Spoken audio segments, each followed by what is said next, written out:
สิลืมแล้วล่ะมันก็ผ่านมาโดนแล้วล่ะแต่เมื่อนี้เจ้ากลับมาบอกว่าเจ้าเขาให้ไทยมีน้ำตาพร้อมกำท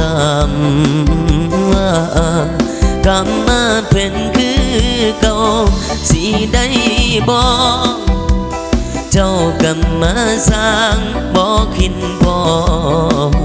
แน่นอนเคยเห็นยังว่า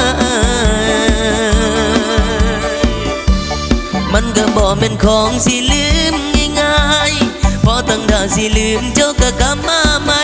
ผ่านว่าเฮาเป็นของตายบทสิไปก็ทิมเอาไว้ซ้ำมาเศร้าคิดซานางมาจังใดก็กลับไปทางนั้นล่ะไอ้กำลังสิลบมอยน้ำตา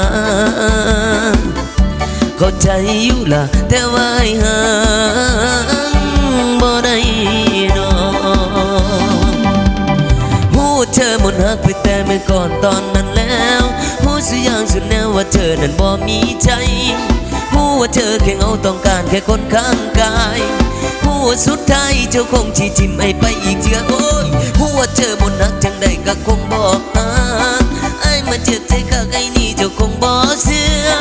ว่าก็ไปได้ดีได้ดียังมาโพดเอาเลือแม่นสิบอกคักจากเชื่อไอ้ก็บ่อินแล้วล่ะ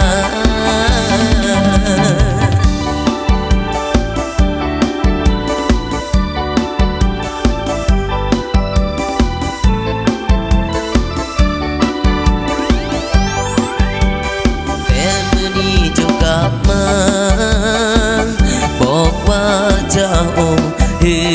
เขาเฮ็ดให้มีน้ำตาพร้อมกำทำว่า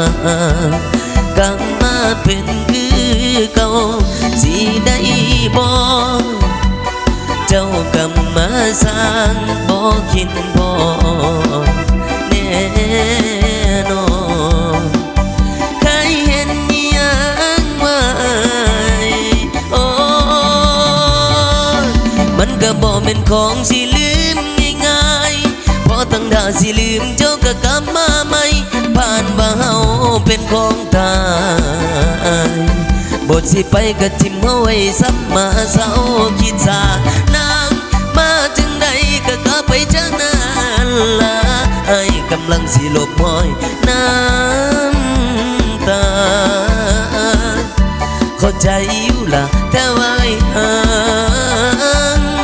บ่ได้นอน